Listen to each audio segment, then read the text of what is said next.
ওই দিন রাত্রির জন্য অপেক্ষায় থাকো, যেদিন তোমার বাড়ির দরজা আজরাইল আলাইহিস সালাতু ওয়াস সালাম আসবে, আইসা যখন সিটি বাজাবে, বাজান যত ডাক্তার কবিরা চেষ্টা করুক না কেন, যত স্যালাইন পুশ করুক না কেন, যত ইনজেকশন পুশ করুক না কেন, বাজার রাখতে কিন্তু আর পারবে না। এরপর তাকাইয়া দেখো দুনিয়ার অবস্থান কি চলছে। আরে এক শ্রেণী আল্লাহর বান্দারা দৌড়াইবে দোকানে কাপড় কেনার জন্য, এক শ্রেণী দৌড়াই আল্লাহু আকবার খোদা কুরআন নিয়ে তোমার কবর খোদার জন্য, এক শ্রেণী দৌড়ায় বাজারে বাঁশ কাটার জন্য, এক শ্রেণী দৌড়ায় বড়ই পাতা দিয়া গরম পানি করার জন্য। আরে এখন তাকাইয়া দেখো সাদা তিনটা কাপড় দিয়া পেঁয়াজ দিয়া ফালাইয়া রাখবে, মাথার ভিতরে মাজার ভিতরে পায়ের ভিতরে বাঁধ দিয়া প্যাকেট করবে। এখন তাকাইয়া দেখো কেমন দেখা যায়। এখন মনকে বুঝাও রে মন, ও মন, মন বুঝুক বা না বুঝুক, এরকম ঘটনা কিন্তু একদিন ঘটবে, যেদিন তোমার বাড়ির পাশের মসজিদের ঘোষণা হইতে থাকবে, বাড়িওয়ালা নাই রে বাড়ি রে দুনিয়াতে। এ দুনিয়াদার পাগল আমার বাবারা, আমার আব্বা রহমাতুল্লাহ আলাইহি বলতে, যেই মামলার তদবির নাই সেই মামলারও কিন্তু খালাস নাই। এ দুনিয়ার পাগল আমার বাবারা, যেই মামলার তদবির নাই ওই মামলারও কিন্তু খালাস নাই। বাজার দুনিয়ার মামলা প্রথম শুরু হয় ম্যাজিস্ট্রেট কোর্ট, সেখানে যদি কেউ ঠগো আবার আপিলের সুযোগ জজ কোর্ট, সেখানে ঠগলে আবার আপিলের সুযোগ হাইকোর্ট, সেখানে ঠগলে সুপ্রিম কোর্ট সিঙ্গেল বেঞ্চ, সেখানে ঠগলে সুপ্রিম কোর্ট ফুল বেঞ্চ, সেখানে ঠগলে প্রেসিডেন্ট কোর্ট, সেখানে ঠগলে আন্তর্জাতিক কোর্ট। কিন্তু এই কবরের যাত্রীরা তোমার আমার সামনে যে আখিরাতের 5টা মামলা দাঁড় হইয়া আছে,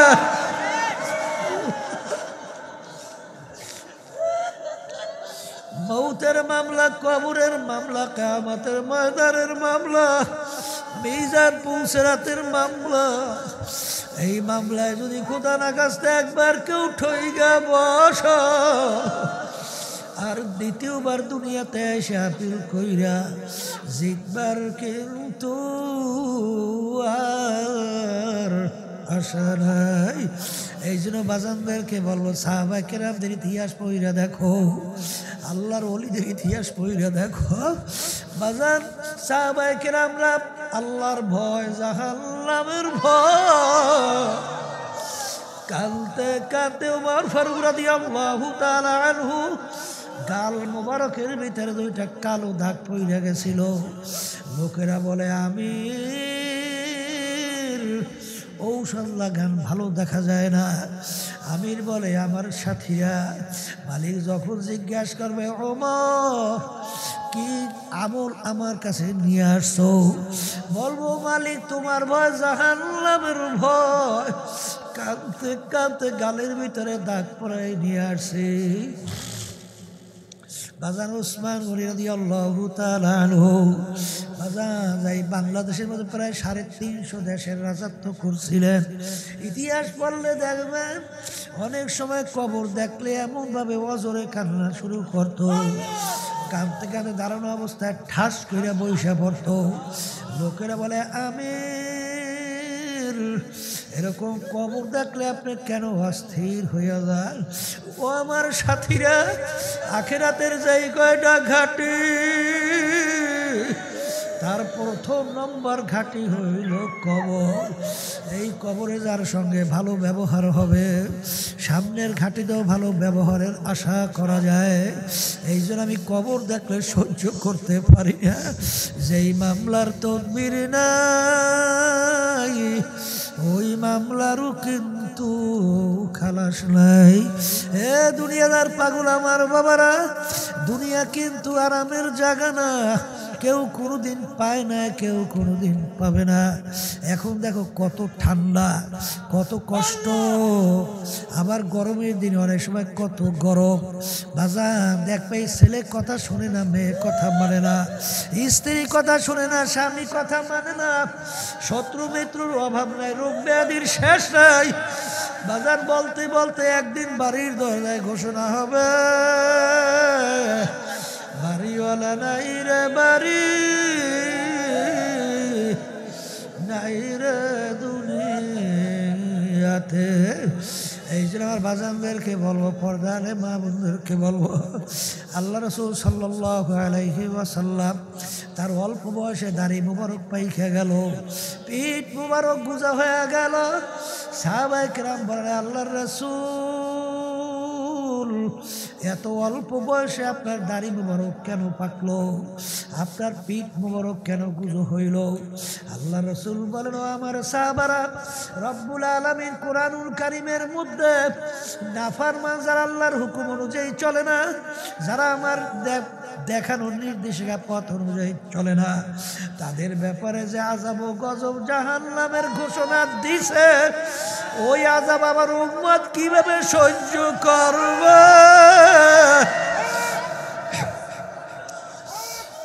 এই চিন্তায় চিন্তায় আমি রসুলের দাড়ি পাইকে গেছে, আমার পিঠ গুজো হয়ে গেছে। বাজার আল্লাহ রসুল সাল্লাল্লাহু আলাইহি ওয়াসাল্লাম তার নিজের চিন্তায় কিন্তু পিঠও গুজো হয় নাই, দাড়ি মোবারকও পাকে নাই। তোমার আমার চিন্তায় চিন্তায় আল্লাহর হাবিবের দাড়ি মোবারক পাইকা গেল, পিঠ মোবারক গুজো হয়ে গেল। যেই মামলার তদবির নাই, ওই মামলারও কিন্তু খালাস নাই। এই জন্য আমার ভাইদেরকে বলবো, পর্দারে মা বোনদেরকে বলবো, বাজার কেউ আশায় থাই কোনো রে বাজার, মালিক যখন মাহফিলে নিয়ে আসছে, আমার মালিকের কাছে সফরদ হও। আমার মাওলা বড় দয়ার মাওলা, বড় মায়ার মাওলা। যদি দিলটাকে ভাঙা দুই চোখের পানি ছাইরা যদি ডাক দিতে পারে, আমার মালিক,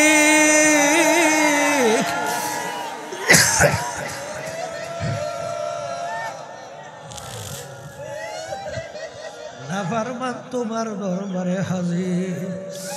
আমার মালিক তোমাকে আমাকে রাগ করে আগুনেও ফেলাইবে না, শয়তানের হাতেও সুপর্দ করবে না। আমার মালিক তোমাকে আমাকে ধোয়াইয়া পোষাইয়া তার কুদরতি কোলের মধ্যে জাগা না দিয়া পারবে। মাই তেরা বান্দা নেহি তো মেরা খুদা নেহি, তু মেরা খুদা নেহি, মাই তেরা বান্দা নেহি। এ নফস, তুই তো আমার খোদা না যে তোর কথা আমার মানা লাগবে, আর আমি তো তোর বান্দা না যে আমি তোর কথা মানবো। তাহলে তুই আমার খোদাও না, তোর হুকুম তো আমার মানতে হবে। আমি আগে আল্লাহর জিকির করবো, তারপর খানা খাবো। জিহাদ কি হয়েছে? শুরু হয়েছে। জিহাদ কি হয়েছে? শুরু হয়েছে। এক পর্যায়ে জজবার হালাতে বারবার বলতেছে, তু মেরা খোদা নেহি, মাই তেরা বান্দা নেহি। জজবার হালাতে জোরে জোরে বলে, এলাকার লোকজন দৌড়িয়ে এসে বলে, সর্বনাশ, ও তো কাফের হয়ে গেছে, ও আল্লাহরই মানে না, ও বলে আল্লাহর বান্দাই না। এক শ্রেণী ধরে দুই একটা পিটান ফুটান হতেছে। এখন এক শ্রেণী আলেমা এসে বলে, ব্যাপার কি? লোকটাকে তো দেখতে মনে হয় আল্লাহ, ব্যাপার কি? এ তো এই কথা বলতে পারে না। জিজ্ঞাসা করে, ভাই ঘটনা কি বলেন তো? বলে, ভাই এই ঘটনা, রাত্রে খানা খাই নিয়ে পেটেও খোদা, ওদিকে আল্লাহর হুকুম, আল্লাহর জিকির করতেছি। এখন গরম রুটিওয়ালা ডাক দিয়ে বলে, রুটি নফস কো আগে খা, আল্লাহর জিকির। আমি বলবো, আমি আল্লাহর জিকির করবো আগে, খাবো পরে। এখন ওর সাথে পাইরে উঠতে পারতেছি। এই জন্য বলছি, তুই তো আমার খোদা না যে তোর কথা আমার মানাই লাগবে। তখন বলে তোরা কারা হুজুরের সাথে বেয়াদবি করছো, মাপসা। কথা বুঝেন নাই বাজান? বলা বড় সহজ, শোনাও সহজ, বাস্তবায়ন করে বড় কঠিন। কিন্তু চেষ্টা করা লাগবে। আর চেষ্টা করার পরে এই দেখেন না, ওই যে দেখেন না কারিমা দেখছেন না, তিনি বলতেছেন কি, কারিমা বেবাক সাহেব আর হালে মা ক্যাস্তা মাসিরে কামান্দে হাওয়া। হে আমার মালিক, নফসে আম্মারার জিনজিরার ভিতরে আমি আটকা পড়ে গেছি, আমি মোটে কোনো কায়দায় ছড়তে পারি না, দয়া মায়া করে তুমি আমার শৃঙ্খল থেকে মুক্ত করো। যখন বান্দা বান্দি আমার মালিকের কাছে সুপুর্দ কইরা যখন সারেন্ডার হবে, তখন বান্দা বান্দি বলবে তাআত তৌফিক তাআত হামজাতু ইয়া মানাত ওয়া ইজাবাত হামজাতু। সন্তান ছোট বাচ্চা মাকে টাইনা জোর করে দুধ খাবে, এই শক্তি কিন্তু বাচ্চার নাই। আছে? এই মা যদি সন্তানকে ইচ্ছে করে দুধ না দেয়, কোনো বাচ্চার শক্তি আছে জোর করে খাইবে? আছে? আছে? এই বাচ্চার তো দুধ খাওয়া লাগবে, সময় হইছে, পেটেও ক্ষুধা লাগছে, ওদিকে মা কাছেও আসে না, তখন সন্তান ওয়া ওয়া করে কান্দে। আরে সন্তানের কান্নায় মায়ের হাতের কাজ ধাস কইরা ফইরা যায়। সন্তানের কান্না মা সহ্য করতে পারে না, দৌড়ে আইসে দেখে সন্তানের গায়ে তামাম গায়ে পায়খানা প্রস্রাবে ভরা। মা সন্তানকে আগুনেও ফালায় না, পানিতেও ফালায় না, ধোয়াইয়া পোষাইয়া কুলে না, আদর করে চুমা দেয়। কি হে আল্লাহর বান্দা বান্দিরা, আমার মালিক বলছেন চেষ্টা কর, আমি তো তোর দিকে তাকাই আছি, আমি তোর দিকে কথা কয় না? মালিক আমাদের দেখাই আছে না? আমাদের দিকে দেখাই আছে না? আলাম তাআলা বিআন্নাল্লাহ ইয়া, যেখানে থাকো আমি তোর দিকে চলবো, যেখানে থাকো সেখানে আমি তোর দিকে তাকাই আছি। তাহলে মালিক আমার দিকে তাকাই আছে। যখন দেখবে বন্দার শেষটার শেষ আর পারে না, তখনই আমার মালিক বলে, হাদিসে কুদসির ভিতরে আসছে, মান আতানি ইয়ামশি আতাইতুহু হারওয়ালা। যখন বান্দা বান্দি আমার মালিককে পাওয়ার জন্য হাইটা হাইটা রওনা করবে, আমার মালিকের রহমত দৌড় দিয়া যাইয়া ওই বান্দা বান্দিকে টাইনা মালিকের কুদরতি কোলের ভিতরে জায়গা দিবে। কি করা লাগবে? আসতে কয় কি করা লাগবে? এই মন যা চায় তা করা যায়, এটা মানুষ, ওটা পশু। আসতে কয় মানুষ আর পশুর মধ্যে পার্থক্য আছে না? এই মানুষ যা মনে চায় তা করা যায়, পারবে? পশু তো যা মনে চায় তাই করে। কি আমার কোনো বাদ বিচার আছে? কিন্তু মানুষের ভিতরে আল্লাহ রাব্বুল আলামিন এইটা ধারণ ক্ষমতা, এই ব্রেক করার ক্ষমতা আল্লাহ রাব্বুল আলামিন দান করছে। কথা ঠিক কিনা? এই জন্য আমাদের চেষ্টা করা লাগবে। এই চেষ্টা করার জন্য আলহামদুলিল্লাহ আমরা রাজি আছি না? হাত উঠান, আল্লাহ তৌফিক দান করুন। আল্লাহুম্মা আমিন। আল্লাহ আপনি কবুল করে। আল্লাহুম্মা। তাই যখন চেষ্টার জন্য নিয়ে সহি করিয়ে আপনি আর আমি শুরু করব, এই মানজিলে মাকসুদে পৌঁছাবার দায়িত্ব কার? না ইমাম গাজ্জালী রাহমাতুল্লাহি আলাইহি তিনি লেখছেন, বান্দা বান্দির ভিতরে ৭০,০০০ নূরের পর্দা, এক পর্দা পার হওয়ার শক্তি কোনো মানুষের নাই। আছে?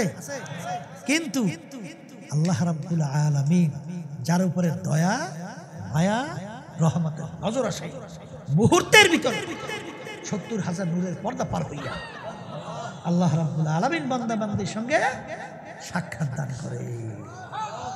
কি কথা ঠিক না? ঠিক। এই জন্য আমার ভাইদেরকে বলো, পর্দারে মা বোনদেরকে বলবো, এই চেষ্টা তো করবেন, এই চেষ্টা সহায়ক লাগবে না?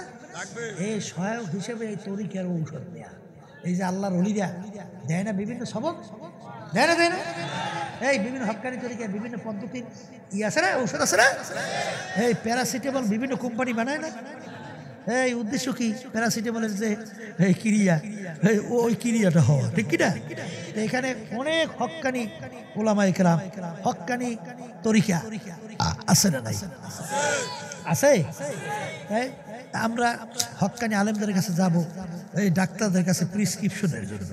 এখন প্রিসক্রিপশন তো দেবে, দেওয়ার পরে দেখবেন আপনার আমার আসলে যেই রোগের জন্য ঔষধ সেবন করতেছি সেই রোগ ভালো হইতে আছে কিনা। এই রোগ ভালো হইলে আলহামদুলিল্লাহ, আর যদি রোগ ভালো না হয় ডাক্তার পরিবর্তন করা লাগবে। আস্তে করে ডাক্তার কি করা লাগবে? না ওই ডাক্তারের কাছেই মরবেন, ঠিক না? ঠিক সবাই সব ডাক্তারের প্রিসক্রিপশন এক হয়? এক হয়। এর জন্য আমার আব্বাজান রহমাতুল্লাহি আলাইহি বলতেন, যারা চরমনাইতে আসেন 1 সবক 2 সবক 3 সবক এই যে ঔষধ প্রিসক্রিপশন, এইটা ঠিকমতো সেবন করার পরে তোমাদের জন্য আমলের ভিতরে ওই নফসের সঙ্গে জেহাদের প্রক্রিয়া এই যদি না বাড়ে, অর্থাৎ ভালো কাজ করার আগ্রহ না বাড়ে, গুনার কাজ ছাড়তে এখনো না পারো, নেকের কাজ করতে না পারো, তাহলে মনে করতে হবে যে আমার প্রেসক্রিপশন চরমনের এই পদ্ধতি তোমার কাজ হবে না, অন্য সহি তরিকা যাও। পুরান মুজাহিদরা মনে আছে? আছে না? আছে না? আছে। কারণ আব্বাজান রহমাতুল্লাহি আলাইহি বলতেন, বাজান কবরে যে যদি কেউ পরিচয় দাও আমি চরমনের মুরিদ, কথা কয় না? কোনো কাজ হবে, কোনো কাজ হবে? আমার শায়ে কমু এই পরিচয় কোনো কাজ হবে? যদি হইতুই মিয়া, তাইলে আল্লাহ রাসূল সাল্লাল্লাহু আলাইহি ওয়াসাল্লাম তার কলিজার টুকরা সন্তান ফাতেমা রাদিয়াল্লাহু তাআলা আনহা তাকে ইঙ্গিত করে বলছিলেন, ইয়া ফাতেমা তু আনকিজি নাফসাকি মিনান নার, হে ফাতেমা দুনিয়ায় থাকা অবস্থায় নিজে আমল করো, জাহান্নামের আগুন থেকে বাঁচো, এরপরে অন্ধকার কবরে যাইয়া শো। ফাতেমা যদি কবরে এই পরিচয় দাও আমি আখিরি জামানার নবীর মেয়ে, আল্লাহ রাসূল সাল্লাল্লাহু আলাইহি ওয়াসাল্লাম বলেন, ফাতেমা রে এই পরিচয় কবরে কোনো কাজ হবে না। এ কবরের যাত্রীরা, আল্লাহর বান্দারা, পর্দার আড়ালের মা বোনেরা, আল্লাহ রাসূল সাল্লাল্লাহু আলাইহি ওয়াসাল্লাম যদি তার নিজের মেয়ের ব্যাপারে কবরে কোনো নাজাতের গ্যারান্টি না দিতে পারে, এমন কোন পীর আছে, এমন কোন মুরব্বী আছে, এমন কোন দল আছে, এমন কোন দলের নেতা নেত্রী আছে যে তোমাকে আমাকে নাজাত করে জান্নাতের ব্যবস্থার ব্যাপারে পথ দেখাতে পারবে? পারবে? নাজাত পেয়ে জান্নাতের ব্যবস্থা করতে পারবে? তাই যদি না পারে, আমি আমার ভাইদেরকে বলবো, পর্দার আড়ালের মা বোনদেরকে বলবো, এক শ্রেণী আমার বাজানরা, পর্দা আড়ালের মা বোনেরা, আল্লাহ মাফ করুক আমাকে সহ সবাইকে, দলে পড়ছে, দলে কি পড়ছে? এই জীবন যাইতে রাজি, দল ছাড়তে রাজি না, ঠিক না? আবার এক শ্রেণী বাজানরা একটু আগবাইরা বলে, দলের সঙ্গে আমার রক্ত গোশত সব মিশে গেছে, পানির ভিতরে চিনি দিয়ে যখন গোলায় চিনির অস্তিত্ব থাকে, এইভাবে আমার সঙ্গে ওই দলের সঙ্গে মিলে যে অস্তিত্ব মিলি, এই কথা কর না খান। হ্যাঁ, এরকম এক শ্রেণীর বাজানরা আছে না নাই? এই আমার বাজানদেরকে বলবো, পর্দা আলে মা বোন যারা শুনছেন, এই তামাম দুনিয়ার দলের নেতা নেত্রী, আমার মালিকের নেয়ামত এক ফোঁটা রক্ত তৈরি করার শক্তি কারো আছে? এই রক্ত নেয়ামত কার? এক টুকরা গোশত তৈরি করতে পারবে? গোশত নেয়ামত কার?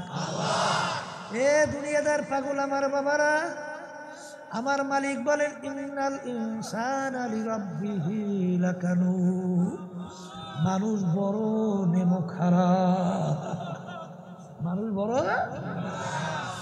আশরাফ আলী হাকিমের উম্মত থানভী রহমাতুল্লাহি আলাইহি একদিন বয়ান করতে করতে হঠাৎ বলে, ওরে দুনিয়ার মানুষ, আমি মনে হয় একটা কুকুরের চেয়েও খারাপ হয়ে গেলাম। হুজুর, আপনি কুকুরের চেয়ে কিভাবে খারাপ হইলেন? বলে, অনেকে তোমরা বাড়িতে কুকুর পালো, কুকুরকে আমরা কোনো ভালো জিনিসের ভাগ দেই না। গোস্ত খাই হাড্ডি বাহিরে ফেলাই, মাছ খাই কাটা বাহিরে ফেলাই। কুকুর হাড্ডি কাটা খাইয়া নিজের জীবনকে বাঁচায়। রাত্রে যখন মালিক নাকটাই না ঘুমায়, কুকুর কিন্তু ঘুমায় না। কুকুর সারা রাত্র মালিকের বাড়ি পাহারা দেয়, মালিকের যেন কোনো ক্ষতি না হয়। দেখবেন ভোরবেলা মালিকের কুকুরের চক্ষু লাল হইয়া যায়, সারা রাত্র কুকুর ঘুমাইতে পারে নাই। ওই সময় যদি মালিক কুকুরকে লাথি মারে, উচিত ছিল কুকুর মালিককে কামড় দেওয়া। ওরে নেমো খারাপ, আমি তোর কোনো ভালো জিনিসের ভাগ নেই নাই। হাড্ডি কাটা খাইয়া বাড়িও পরিষ্কার করলাম, জীবনকেও বাঁচাইলাম। সারা রাত্র তুই নাকটাই না ঘুমাইলি, আমি কুকুর কিন্তু ঘুমাই নাই, তোর যেন কোনো ক্ষতি না হয়। ওই সময় যদি মালিক তাকে মারে, উচিত ছিল কুকুর মালিককে কামড় দেওয়া। কুকুর মালিককে কামড় দেওয়া তো দূরের কথা, ল্যাসটাকে পেটের নিচে ঢুকাইয়া কান দুটো নিচের দিকে নামাইয়া মাথাটা একটু কাইট কইরা চক্ষু ধরে একটু বুঝু বুঝু মালিকের দিকে করুণ দৃষ্টিতে তাকায়, আর করুণ সুরে ঘেউ ঘেউ কইরা রাখে। মনে হয় যেন কুকুর বলে, মালিক, ও আমার মালিক, তুমি আমাকে মাইরো না, তুমি আমাকে মাফ করে দাও। আশাবাড়ি হাকিমুল উম্মাত থানভী রহমাতুল্লাহি আলাইহি বলে, ওরে দুনিয়ার মানুষ, কুকুরটাও মালিক চিনল, আর তুমি আর আমি মানুষ হইয়া আমার মালিককে চিনলাম না। এই যে আমার বাজানদেরকে বলবো, পর্দা আলিম মা বোনদেরকে বলবো, আল্লাহ আল্লাহ। এ দুনিয়াদার পাগল আমার বাবারা, পর্দার আড়ালের আমার মা বোনেরা, কোন পীরের পিছনে পড়লাম, কোন দলের পিছনে পড়লাম, কোন নেতা নেত্রীর পিছনে পড়লাম? বাজান, তোমার কবরে তুমি যাবা, আমার কবরে আমি যাব। কোন দুনিয়ার পিছনে পড়লা রে পাগল? দুনিয়া সম্পর্কে মাঝে মাঝে একটু মুরাকাবা করো, হাকিক আছে তো দুনিয়া বেখবর হ্যায়, দুনিয়া কি নুমাইশ पर नजर है, दुनिया सिफातु व तालिबुहा किलाब। দুনিয়া কিন্তু একটা মরকের মতো, এর পিছনে যারা ঘুরবে আখিরাতের জিন্দেগি ধ্বংস করবে, এরা হলো দুনিয়ার কুকুর। এই জন্য আর বাজানদেরকে বলবো, পর্দালে মা বোন যারা শুনতেছো, অনেক আমার বাজানরা আছে হারামকে হারাম খেয়াল মনে করে না, যা পায় আল্লাহ মাফ করুক তাই খায়।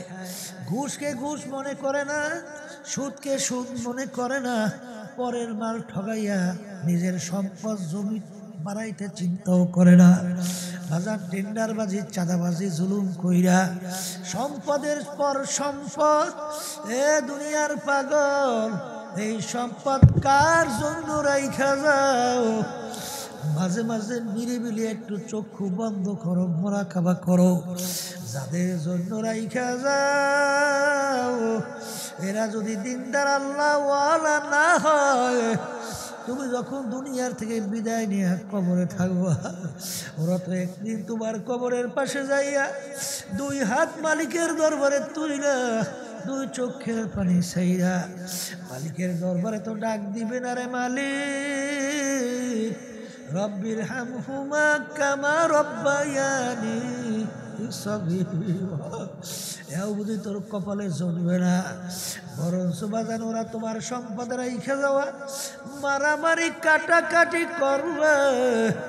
ঢাকায় যেরকম মাল ছিনতাই করে নিয়ে যায়, তোমার কোমরের তাগা পর্যন্ত কাটবে, এমনকি জামাটা পর্যন্ত খুইলা ফেলবে। বাজান ফরিদপুর গেছিলাম, শুনতেছিলাম বাজান এক বড় ধনী মানুষ মারা যাওয়ার পরে বাজান যত অন্ধকার হয়ে আসতেছে, ঘর থেকে ডাক দিয়া বলে তাকে রাত্রে ঘরে রাখা যাবে না।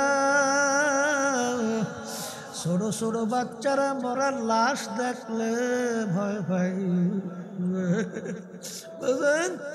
মসজিদের ভিতর থেকে খাট বের কইরা খাটের ভিতরে উঠাইয়া সারা রাত্র মসজিদের বারান্দায় নিয়ে ফালাইয়া রাখছে। ওর কষ্টের কামাই করা টাকার বাড়ি ওকে জায়গা দেয় না। আসাও ফাতার ইদিন কাশাফাল গুবার আফরাসুল তাহতার জুলকা মাহমা রো। হে দুনিয়াদার পাগল আমার বাবারা, চক্ষু খোলা, দুনিয়া কত চাকচিক্য আমরা দেখতেছি। ওই দিন রাত্রির জন্য অপেক্ষায় থাকো, যেদিন তোমার বাড়ির দরজা আজরাইল আলাইহিস সালাতু ওয়াস সালাম আসবে, আইসা যখন সিটি বাজাবে,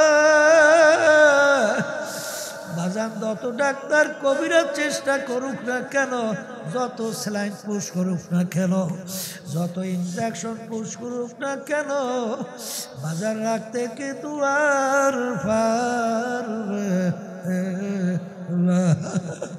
এরপর তাকাইয়া দেখো দুনিয়ার অবস্থান কি চলছে। আরে এক শ্রেণী আল্লাহর বান্দারা দৌড়াইবে দোকানে কাপড় কেনার জন্য, এক শ্রেণী দৌড়াই আল্লাহু আকবার খোলতা কুরআন নিয়ে তোমার কবর খোদার জন্য, এক শ্রেণী দৌড়ায় বাজারে বাঁশ কাটার জন্য, এক শ্রেণী দৌড়ায় বড়ই পাতা দিয়া গরম পানি করার জন্য। আরে এখন তাকাইয়া দেখো সাদা তিনটা কাপড় দিয়া পেঁয়াজ দিয়া ফালাইয়া রাখবে, মাথার ভিতরে মাজার ভিতরে পায়ের ভিতরে বাঁধ দিয়া প্যাকেট করবে। এখন তাকাইয়া দেখো কেমন দেখা যায়। এখন মনকে বুঝাও রে মন, ও মন, মন বুঝুক বা না বুঝুক, এরকম ঘটনা কিন্তু একদিন ঘটবে। যেদিন তোমার বাড়ির পাশের মসজিদের ঘোষণা হইতে থাকবে, বাড়িওয়ালা নাই রে বাড়ি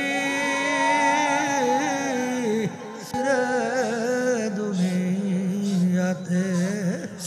এ দুনিয়াদার পাগল আমার বাবারা, আমার আব্বা রহমাতুল্লাহ আলাইহি বলতে, যেই মামলার তদবির নাই সেই মামলারও কিন্তু খালাস নাই। এ দুনিয়ার পাগল আমার বাবারা, যেই মামলার তদবির নাই ওই মামলারও কিন্তু খালাস নাই।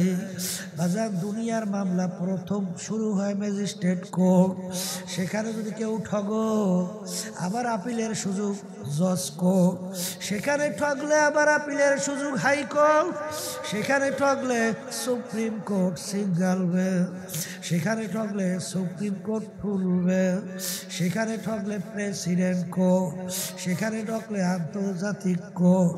কিন্তু এক কবরের যাত্রীরা তোমার আমার সামনে যে আখিরাতের 5টা মামলা দাঁড় হইয়া আছে,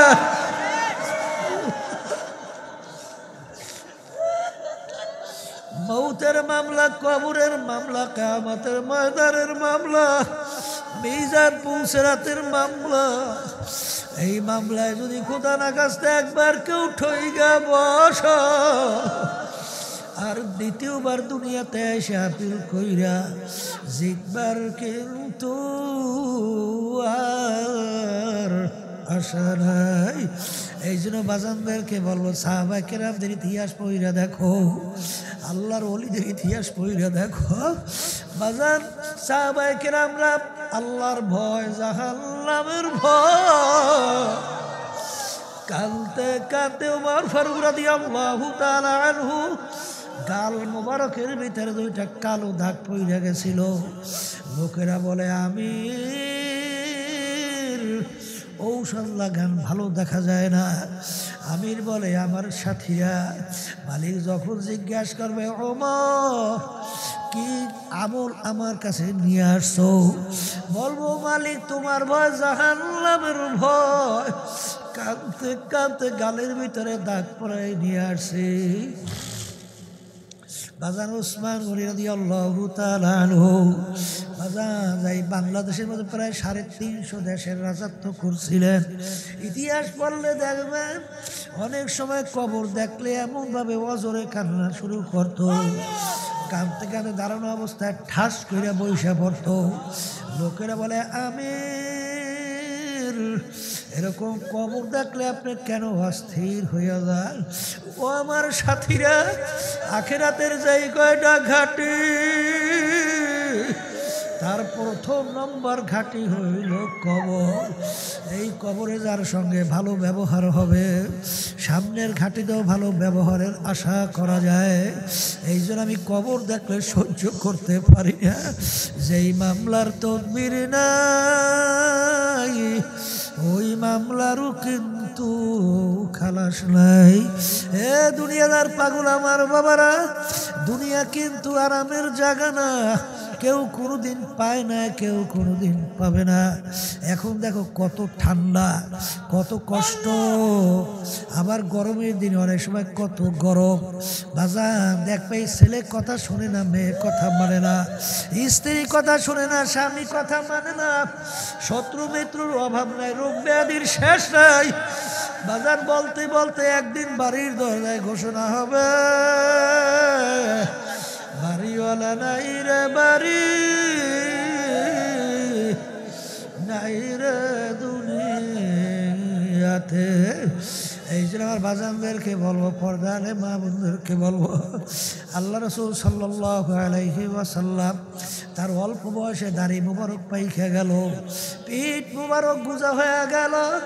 সাহাবায়ে কেরাম বলে আল্লাহর রাসূল এত অল্প বয়সে আপনার দাড়ি মুবারক কেন পাকলো, আপনার পিঠ মুবারক কেন গুজো হইল?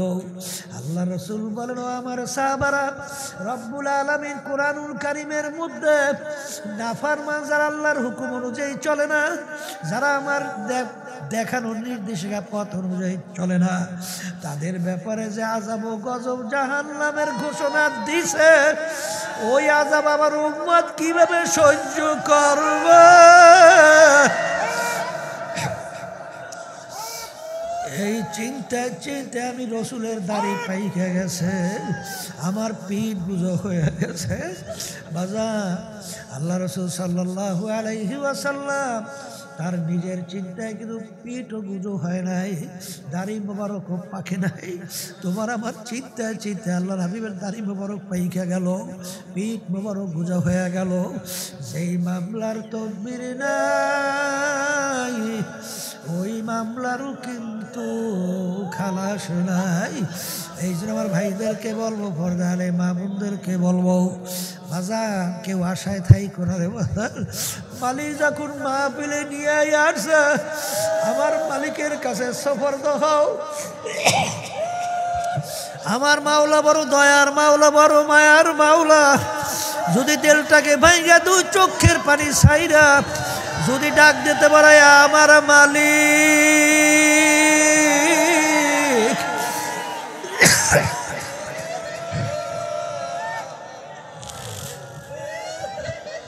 নাফরমান তোমার দরবারে হাজির। আমার মালিক তোমাকে আমাকে রাগ করে আগুনেও ফেলাইবে না, শয়তানের হাতেও সুপর্দ করবে না। আমার মালিক তোমাকে আমাকে ধোয়াইয়া পোষাইয়া তার কুদরতি কোলের মধ্যে জায়গা না দিয়া পারবে না। আল্লাহু আমিন। এ ঘরের মেয়ে লোকেরা হাত উঠাও, গুনার কথা মনে করো, দুই চোখের পানি ফালাও, আমার মালিকের দরবারে কান্দ। মালিকের দরবারে মাপ চাও। যদি কান্না না আসে মনকে বোঝাও, ওরে মন একদিনে ঘরের দরজা দিয়া নতুন বউ হয়ে উঠছিল রে মন। কত মেয়ে লোকে শরবত খাওয়াইল, কত মেয়ে লোকে বাতাস করলো। আবার এমন একটা দিন আসবে এই ঘরের দরজা দিয়া মরার লাশ হইয়া বের ছেলে কান্দবে মামা করে, মেয়ে কান্দবে মামা করে। জবাব তো আর দিবা আল্লাহ। আপনি মাঠের দিকে চাইয়ে দেখে আপনার বান্দারা কিভাবে কান্দে। আল্লাহ আমাদের ছেলেও মরে নাই, মেয়েও মরে নাই, গুনাহ করে বসছি রে, মাফ করে দেন গো মাওলা, মাফ করে দেন। আল্লাহর বান্দারা জোর করে কান্দে, জোর করে কান্দে। সন্তান মারা গেলে চোখে পানি আসে, সম্পদ নষ্ট গেলে চোখের ভিতরে পানি আসে। তোমার আমার গুনার কারণে জাহান্নামের আগুন জ্বলছে, ওই জাহান্নামের আগুন চোখের পানি ছাড়া ঠান্ডা হবে না।